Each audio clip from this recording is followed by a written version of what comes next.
Hello నమస్తే, welcome to VL వంటలు. నేను మీ విజయలక్ష్మి. ఈరోజు మనం పొట్టు మినపప్పుతో అయితే గారెలు అయితే ప్రిపేర్ చేసుకుందామండి. గారెలు మన ట్రెడిషనల్ ఐటెం కదా.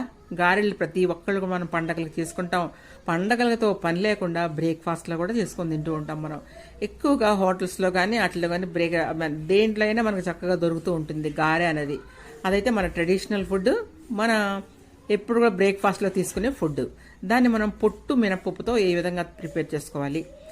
గుళ్ళు మినపప్పు కంటే కూడా పొట్టు మినపప్పు చాలా టేస్ట్గా ఉంటుందండి. తింటుంటే వెన్నపూస తిన్నట్లుగా ఆ టేస్ట్ ఉంటుంది. మనం పొట్టుతో గారెలు వేసుకున్నట్లయితే అది బలం కూడా అండి. మీ పిల్లలకు కానీ మనకైతే బలమైన ఆహారం కాబట్టి మనం పొట్టు మినపప్పుతో గారెలు అయితే వేసుకుంటున్నాం. ఇప్పుడు మీరు కూడా అలా వేసుకొని అయితే ఒకసారి చూసుకోండి. నా వీడియోని ఫస్ట్ నుంచి అయితే లాస్ట్ వరకు చూడండి. ఇట్లా మనం రాత్రి నానబెట్టానండి. నేనైతే నానబెట్టి మార్నింగ్ గ్రైండ్ చేస్తున్నాను. లేదంటే టైం లేని వాళ్ళు ఒక 5 గంటలు నానబెట్టుకొని గ్రైండ్ చేసుకోవచ్చండి. ఇట్లా మనం పొట్టు మినపప్పుని కొంచెం పొట్టు వదిలేసానండి. నేను మొత్తం పొట్టుని తీయకుండా కడిగే సమయంలో కొంచెం పొట్టును వదిలేసేసి ఆ విధంగా గ్రైండ్ చేసుకొని దాంట్లో ఒక ఉల్లిపాయని సన్నగా ముక్కలు చాప్ చేసి వేసుకున్నానండి. 3 పచ్చిమిరపకాయలు, కరివేపాకుని కొత్తిమీరని కూడా సన్నగా చాప్ చేసి వేసుకున్నాను.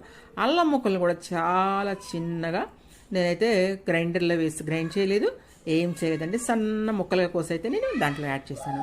ఒక 1 స్పూన్ సాల్ట్ అయితే వేసుకున్నాను. ఇప్పుడు దీన్ని బాగా బీట్ చేద్దాం. మనం ఆల్రెడీ మనం గ్రైండర్లో వేసుకున్నాం కాబట్టి అది మనకి బాగుంటుంది మెత్తగానే. ఇప్పుడు మీరు చేత్తో బాగా బీట్ చేసినట్లయితే గారి మెత్తగా ఉంటుందండి. తింటుంటే వెన్నపూస తింటున్నావా అన్నట్లుగా ఉంటాయి గారెలు. 1కి 2 మీరు తింటున్నారా గారెలు, అసలు వెగటైతే ఉండదండి. గారె అంత బాగా ఉంటుంది గారెలు. మీరైతే ఇట్లా పొట్టు మినపప్పుతోనే ట్రై చేసుకోండి. గారెలు ఎప్పుడు తిన్నా కూడా పొట్టు మినపప్పుతోనే ట్రై చేసుకోండి. 1/2 డజన్ కూడా మీకు తిన్నా కూడా తిన్నట్టయితే ఉండదండి. ట్రస్ట్ మీ, నిజంగా. చూస్తారు కదా. ఇప్పుడైతే మనం కళాయిలో ఆయిల్ పెట్టుకున్నాం.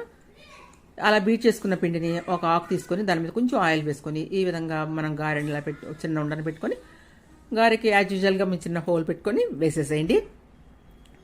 నూనె కాగిన తర్వాత మాత్రమే వేయండి. బాగా నూనె అయితే కాగాలి.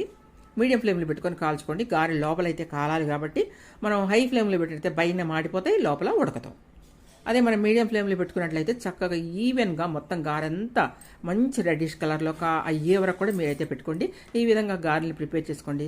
దాంట్లో నేనైతే పల్లి చట్నీ ప్రిపేర్ చేశాను, అల్లం చట్నీ ప్రిపేర్ చేశానండి. ఈ విధంగా అల్లం చట్నీ, పల్లి చట్నీ పెట్టుకొని మీరు గారెలు తిన్నట్లయితే సూపర్ టేస్ట్గా అయితే మాత్రం మీకు గారెలు అయితే ఉంటాయండి. మీరు ఈ విధంగా ఎప్పుడు గారె చేసుకోవాలన్నా పొట్టు మినపప్పుతో చేసుకోండి. మీరు పండగలు చేసుకుంటారా, బ్రేక్ఫాస్ట్ చేసుకుంటారా, ఎప్పుడు చేసుకుంటారో మీ ఇష్టం. కానీ పొట్టు మినపప్పుతోనే గారె మీరు చేసుకున్నట్లయితే సూపర్